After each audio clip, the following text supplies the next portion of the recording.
I just wanted to say thank you, everybody, for being here today. It's a Saturday morning, so I'm sure all of you would have relished a couple of more hours of sleep. But you're here and you're awake and you're paying attention, and for that, I am truly grateful.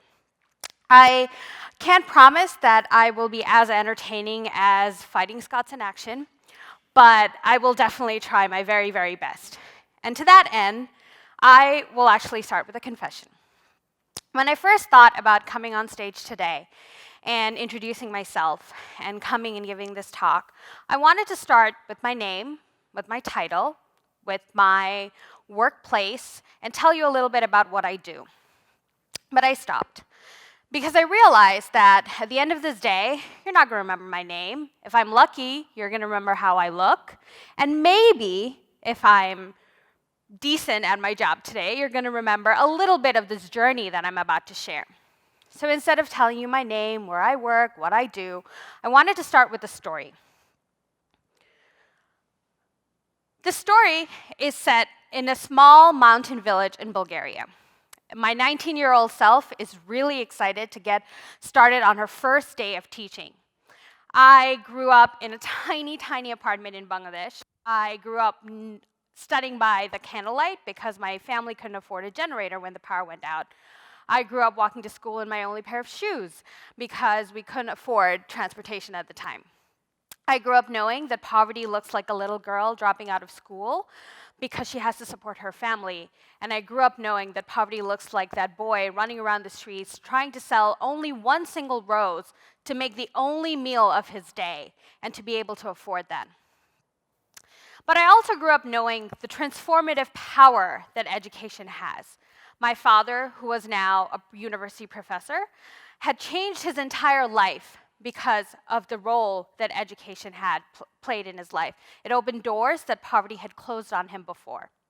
And because of that, when I finally got to college from this tiny apartment in Bangladesh, I realized that I had the same access to opportunity and resources that other students from better socioeconomic backgrounds did. And because I had that opportunity, I knew that I had to create that opportunity for somebody else. So I decided that the best way to do that would be to spend 12 weeks in Bulgaria as a World Teach volunteer, teaching orphans all across the country English. So I was ready, I was beaming, I was going to change the world in 12 weeks. I didn't know that what was waiting on the other side of that door was going to be an existential crisis that stopped me in my tracks. I walk in, and before I say anything that I could, this 15-year-old kid with his punk rock haircut and his torn-up jeans stands up, grabs his book, storms towards the door. Before I say anything else, he looks at me and he goes, "I'm going to be a football player. Why do I need to learn English?" I stood there. I was flustered. I was embarrassed. I was defensive. But I knew that I didn't have an answer. He was right. I was there for 12 weeks, and so what? I could teach him English. So what? My green light didn't come in the form of a go signal from the universe. There was no big sign. I didn't know why I was there anymore. I didn't have any confirmation that told me that I was on the right path. I shared this story because I want you to understand that my green signal and my green light, my go signal, came in the form of a big red sign that said, "Stop." I needed to pause, I needed to reflect, and I needed to reroute. And I didn't know it then, but what was about to happen was that I was going to find out that a red stop sign, that red light, could be just as much as a green light as a go signal. Today, I manage the nation's only accelerator that provides capacity building services to nonprofits who are working to improve the life outcomes of Black men and boys. Racial equity is at the very core of the work that we do, and we have provided hundreds and thousands of dollars worth of services to these organizations. I know I'm in the right place, and the only reason that I'm here is because of that green light, which came in the form of this rebellious 15-year-old. So you might ask how I got here. When that existential crisis arose of why I was here, and this kid stood up and questioned what good would it do, I had three choices. I could pause. I could wait for somebody else to tell me that I was on the right road, which means that I could wait for another green light to tell me that, no, you're good, keep going. Or I could bulldoze my way through it, so I could run the red light and say that I'm on the right road, I know this because I know what poverty looks like. I know what it's like to be poor, so I have all the answers. Or I could reroute, right? I could re-navigate. I didn't have a Google map for life, but I could find a way to get to the same place in a different way. So I wish we had live polling right now, because I would love to hear what you think the route that I took, but I'll just give away the answer. I rerouted. I rerouted because I learned at that very moment in time that the assumptions that I had made about the help that I could provide were all wrong. That 15-year-old made me realize that I knew nothing. I knew nothing about his situation, why he was there, and I had no right to make the assumptions about going in and helping him.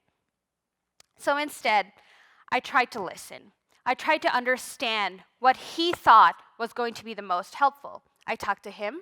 I talked to some other kids in his class, and I learned that even if they could learn English and even if they could learn math and maybe I could help them graduate, they still wouldn't graduate, because some of them, in fact, most of them, didn't even have the means to graduate. They could barely survive each day because of the situation that they had been in. And even if they did graduate and earn that degree, they wouldn't have the access to the jobs that they could actually use those skills at. So at the end of the day, that education wouldn't really take them anywhere. And this is the moment where my green light became my red stop sign became my green light, because I realized that the thing that I wanted to do in empowering these individuals was to be able to work with the systems that not only provided them access to education, but also provided them access to other opportunities that could actually help them use the education. And that path that followed, that rerouting that I did instead of bulldozing my way through or running that red light, has led me here today. After that particular incident, I ended up teaching low-income youth in Boston for SAT prep to understand how I could increase their access to college. I ended up building anti-poverty strategies for Boston's poorest neighborhoods. But through all these stories, what I think that I learned the most is that I learned to communicate across linguistic, cultural, geographic, and socioeconomic barriers. And I learned that because I left my preconceptions at the door. I left my assumptions and everything that I thought I knew at the door. I learned to listen. And the way that I found out, because you might be here saying that, oh, that's all good and well, and you don't really know what you're talking about. Where's the proof? Because this could just be me finding a way to justify all my different actions that I took, because as humans, we tend to do that. And I'll tell you a story about this girl that I met through one of the clients that we were helping. This girl called Silencia, you might have actually heard about her or similar stories. This 6-year-old black girl who actually was handcuffed and arrested because she was throwing a tantrum in school. And I knew that I was in the right place because the organizations that we were helping and the organizations that we were working with were actually working to remove the barriers, to remove the punitive policies that are biased because of race, because of color, because of gender, that were removing these barriers for these children. And that's what told me that I knew that I was in the right place, that by listening to these organizations and listening to the things that they had to say to me, I had taken the right choice. So today, I have to say to you that a stop sign can be just as much of a green light if you need it to be. That you have options, you could wait, but don't wait. Don't wait for somebody to tell you that you are on the right track. If you are stuck, if you don't know where you're going, don't bulldoze your way through this. Make sure that you reroute.